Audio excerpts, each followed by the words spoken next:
Hello, everyone. My name is Jordan Clines, Educational Assistant at American Way Middle School, where our motto is Achieve, Believe, Succeed. Today, I will be going over a lesson on diversity. I will be reflecting on how diversity and personal virtues have shaped my work in creating a culturally responsive and inclusive learning toolkit.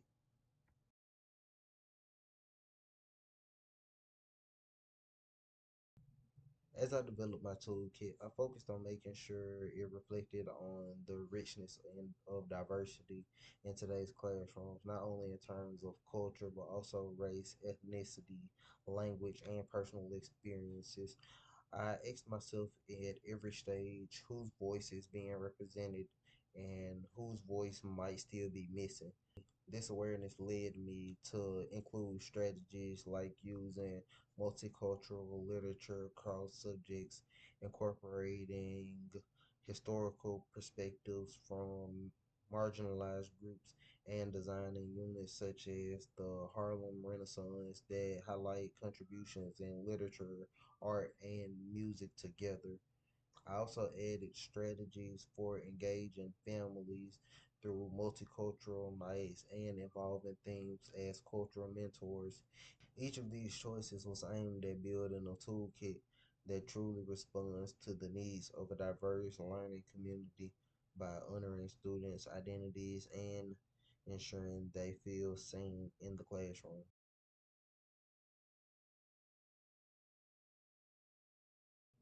Even though I wasn't able to complete topic two at the time, I reflected deeply on virtues of open mindedness and humility, how they guide my approach.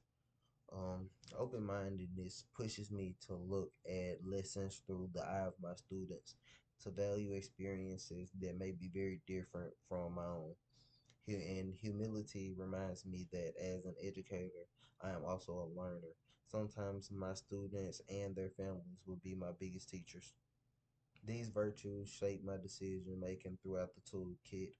For instance, I prioritized including storytelling and oral traditions, knowing that many cultures value passing down knowledge this way. I also highlighted family and community involvement because humility also allows me to recognize that education doesn't stop at the classroom door.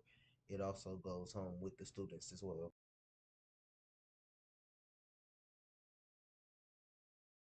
One of the most important insights I gained while developing this toolkit is that multicultural education is not a one time unit or add on activity. It is a consistent practice. It is reflected in the books we choose, the examples we use in math or science, the classroom norms we create, and the way we celebrate student identities. Another insight we were realizing how intentional this work must be. Strategy I ever included had to be thought out.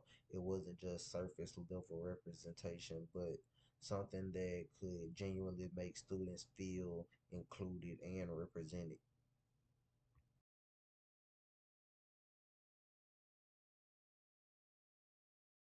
Moving forward, I feel prepared to carry these lessons into my own teaching.